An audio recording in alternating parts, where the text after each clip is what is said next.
ധനകാലം 7ാമത്തെ ഞായറാഴ്ച, അതായത് മാർച്ച് മാസം 17-ാം തീയതി, മാർച്ച് മാസം 16-ാം തീയതി സീറോ മലബാർ സഭയിലെ 24 കോൺഗ്രിഗേഷനിൽപ്പെട്ട എല്ലാ ദേവാലയങ്ങളിലും വായിക്കപ്പെടുന്ന സുവിശേഷ ഭാഗം വിശുദ്ധ മത്തായിയുടെ സുവിശേഷം 8-ാം അധ്യായം 5 മുതൽ 13 വരെയുള്ള തിരുവചനങ്ങൾ.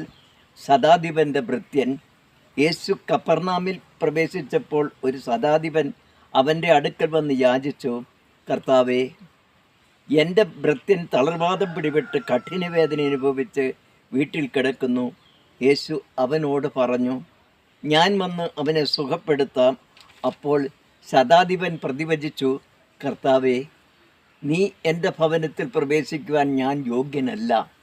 നീ ഒരു വാക്കുച്ചരിച്ചാൽ മാത്രം മതി, എൻ്റെ ഭൃത്യൻ സുഖപ്പെടും. ഞാനും അധികാരത്തിന് കീഴ്പ്പെട്ടവനാണ്, എൻ്റെ കീഴിലും പടയാളികളുണ്ട്.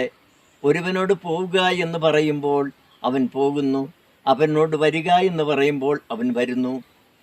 എൻ്റെ ദാസനോട് ഇത് ചെയ്യുക എന്ന് പറയുമ്പോൾ അവനത് ചെയ്യുന്നു. യേശു ഇത് കേട്ട് ആശ്ചര്യപ്പെട്ടു. തന്നെ അനുഗമിച്ച് വരുന്നവരോട് പറഞ്ഞു, സത്യമായി ഞാൻ നിങ്ങളോട് പറയുന്നു, ഇതുപോലുള്ള വിശ്വാസം ഇസ്രയേലിൽ ഒരുവനിൽ പോലും ഞാൻ കണ്ടിട്ടില്ല. വീണ്ടും ഞാൻ നിങ്ങളോട് പറയുന്നു, കിഴക്ക് നിന്നും പടിഞ്ഞാറ് നിന്നും നിരവധി ആളുകൾ വന്ന് അബ്രാഹത്തിനോടും ഇസ്ഹാക്കിനോടും യാക്കോബിനോടും കൂടെ സ്വർഗരാജ്യത്തിൽ വിരുന്നിരിക്കും.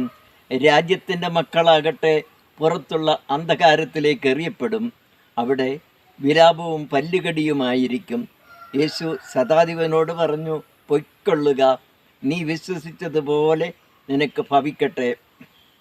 ആ സമയത്ത് തന്നെ ഭൃത്യൻ സുഖം പ്രാപിച്ചു.